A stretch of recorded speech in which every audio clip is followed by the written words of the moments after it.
ጳጳሳት ፍራንሲስ እንደ ጋዛ እንደ ዩክሬን እንደ ኮንጎ ተፋላሚዎች ሁሉ የሱዳን ጦረኞቹን ሰላም እንዲያወርዱ ህዝብ እንዲረዳ ባለፉት 2 ዓመታት ሲጠይቁ ሲማጸኑ ሲጸልዩ ነበር። ዛሬ ህልፈታቸው ተሰምቷል። የአዲስ አበባ ኒውዮርክ የለንደን ብራሰልስ ዲፕሎማት ፖለቲከኞች ዛሬም ጥያቄ ማሳሰቢያ ምክራቸውን እንደቀጠሉ ነው። ጸሎት ተማጽኖ ማሳሰቢያ በተደጋገመ ቁጥር የሱዳን ጄኔራሎች በጦርነት ያወደሟትን የሚያወርሟትን ሀገር ለሁለት ሊገምሷት ያሴሩ ይካሰሱባታል። የአረብ ገዢዎች ይሻኮቱ ይሻሙ ይወቃቀሱባት ይዘዋል። ህዝቧም ያልቃል ይራባል ይደፈራል። ሱዳን የጨካኝ አረቦች መተራመሻ ምድር የአፍታ ዝግጅታችን ነው። አብራችሁን ቆዩም።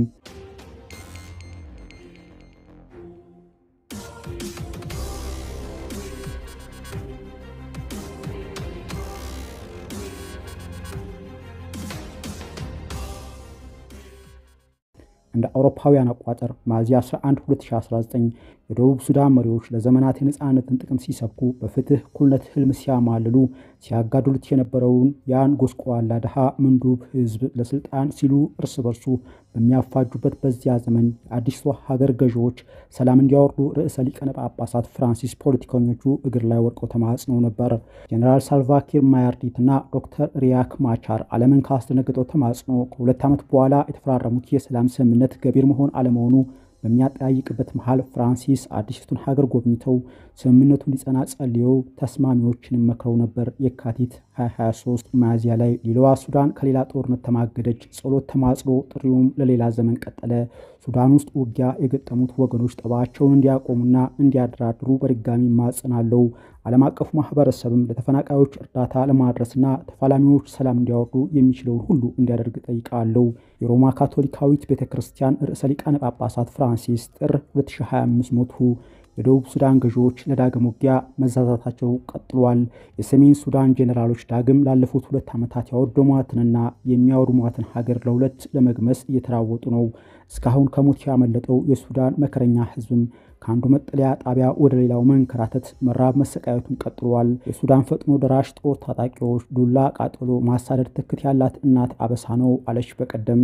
ችግር ነው፣ ያባርሩሃል፣ ይደበድቡሃል፣ ያለህን ነገር ያቃጥሉብሃል፣ የተረፈውን ሆስፒታል ምንም ነገር አይተው። ዘምዘም መጠለያ ጣቢያ ራቅ ብሎ በሚገኘው ሂላት ማራ መንደር ሰፍረን ነበር። 2 ወር ቆየን። ከዚያም አባረሩን። ሰሉማ ገባን። እዚያም ችግር ነው። ተባረርን፣ ተደበደብን፣ አቃጠሉብን። ልጆቻችንንና ትናናሽ ማሰሮዎች ብቻ ቀሩን። ምግብ ወይም ሌላ ነገር የለንም። በብዙ መቶ ምናልባትም በሺህ ከሚቆጠሩ ቢጤዎቿ ጋር አውላላ ሜዳ ላይ ፈሰዋል። የቀን ሐሩር የሌት ቁር ይፈራረቅባቸዋል። ጦርነቱ ከቤት ንብረቱ ያፈናቀለው ከ13 ሚሊዮን በላይ የሱዳን ዜጋ የሚያየው መከራ ከዳርፉሯ እናት ቢከፋ እንጂ ያነሰ ሊሆን አይችልም። እስከ ቅርብ ጊዜ ድረስ የኤርትራ፣ የኢትዮጵያ፣ ሶማሊያ፣ የቻድና ሌሎች ሀገራትን ስደተኞች የሚረዳ የሚያስተናግደው የሱዳን ህዝብ ዛሬ የገዛ ገዢዎቹ በለኮሱበት ጦርነት በመቶ ሺህ የሚቆጠሩ አልቋል። ከሞት ያመለጠው ተፈናቅሏል ወይም ተሰዷል። ሴቷ ትደፈራለች። ከ20 ሚሊዮን የሚበልጠው ይራባል። ባለፈው ሳምንት የቀድሞዋ የሱዳን ቀኝ ገዢ ብሪታንያ ለንደን ላይ ያስተናገደችው ዓለም አቀፍ ጉባኤ ተሳታፊዎች በጦርነቱ ሰለባዎች መርጃ ከ$1 ሚሊዮን በላይ ለመስጠት ቃል ገብተዋል።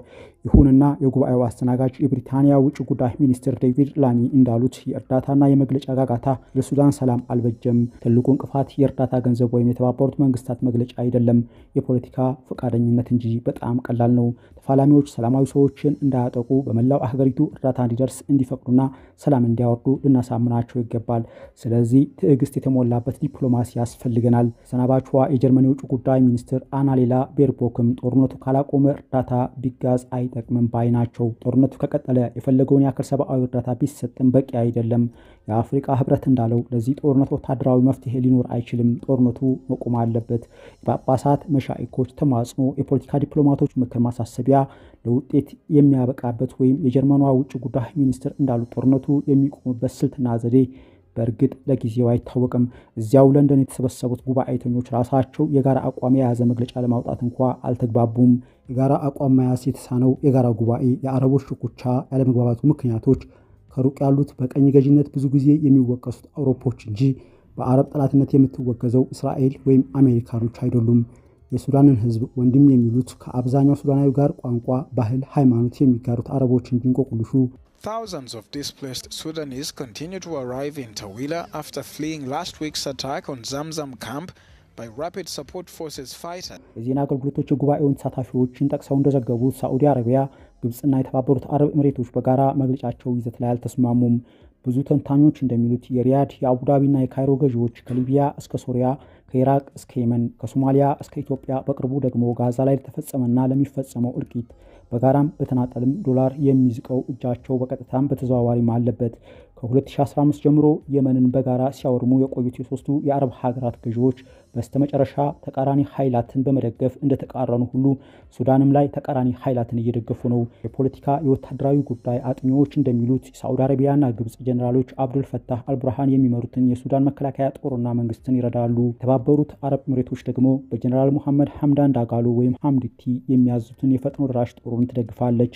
የለንደኑ ጉባኤ የተደረገው ጀነራል ሙሐመድ ሐምዳን ዳጋሎ አደራጁት የሱዳን የሰላምና የአንድነት ወይም የሱዳን ትይዩ መንግስት መመስረቱ ናይሮቢ ላይ በታወጀ ማግስት አልቡርሃን የሚመሩት መንግስት በአንጻሩ የተባበሩት አረብ ኤሚሬቶችን በዘር ማጥፋት ወንጀል የተባበሩት መንግስታት ድርጅት ፍርድ ቤት ላይ በከሰሰ ሳልስት ነበር።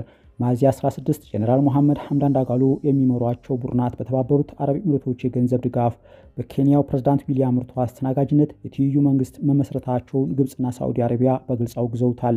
የአፍሪካ ህብረትም በለንደኑ ጉባኤ ላይ በግልጽ አውግዞታል። የአፍሪካ ህብረት የፖለቲካ የሰላምና የጸጥታ ኮሚሽነር ባንኮሌ አዴዮዬ እንዳሉት ህብረታቸው የሱዳን መከፋፈልን አጥብቆ ይቃወማል። የሱዳን ተፋላሚዎች በሙሉ ይህንን ጦርነት እንዲያቆሙ የአፍሪካ ህብረት ይጠይቃል። እዚህ የተገኘነው ለሱዳን ሰላም አስተዋጽኦ እናደርጋለን ብለን ስለምናምን ነው። ግልጽና ጠንካራ መልእክት ማስተላለፍ አለብንም። ሱዳን እንድትቀራመት፣ እንድትከፋፈልና እንድትፈራርስ የአፍሪካ ህብረት አይፈቅድም።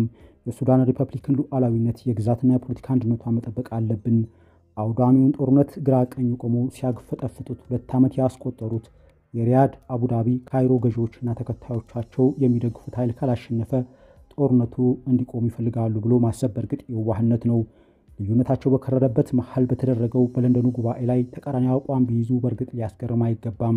የከፋው የሪያድ፣ አቡዳቢና ካይሮ ገዢዎችን ባሻቸው የሚዘውሩት የዋሽንግተን መሪዎች ሶስቱን ታዛዦቻቸውን ይሁን ሱዳንን ለመሰነጣጠቅ የሚጣጣሩትን ኃይላት ሀይ ማለት አለመፍቀዳቸው ነው። የአፍሪካ ህብረት፣ ኬንያና ግብጽ በግልጽ ሌሎች አባላቱ በድብቅ ወይም በተዘዋዋሪ የመስራች ሰፊ ትልቅ አባሉን የሱዳኑን አንድነትና ሉዓላዊነትን ለአደጋ ያጋለጠውን ጦርነት በቅርብ ርቀት እንደሚያነኩት እያወቀ የሱዳንን መከፋፈል ማውገዙ ለቻርተሩ መከበርም ለሱዳን አንድነትም ከሁሉም በላይ በመራብ መሰደድ መሰቃየት ከዓለም የመጀመሪያውን ደረጃ ለያዘው የሱዳን ህዝብም አለመፈየዱ ለሩቁ ታዛቢ አሳዛኝ፣ ለአፍሪካውያን አስፈሪ፣ ለሱዳኖች ተስፋ አስቆራጭ መሆኑ ነው ሐቁ። After fleeing last week's attack on Zamzam camp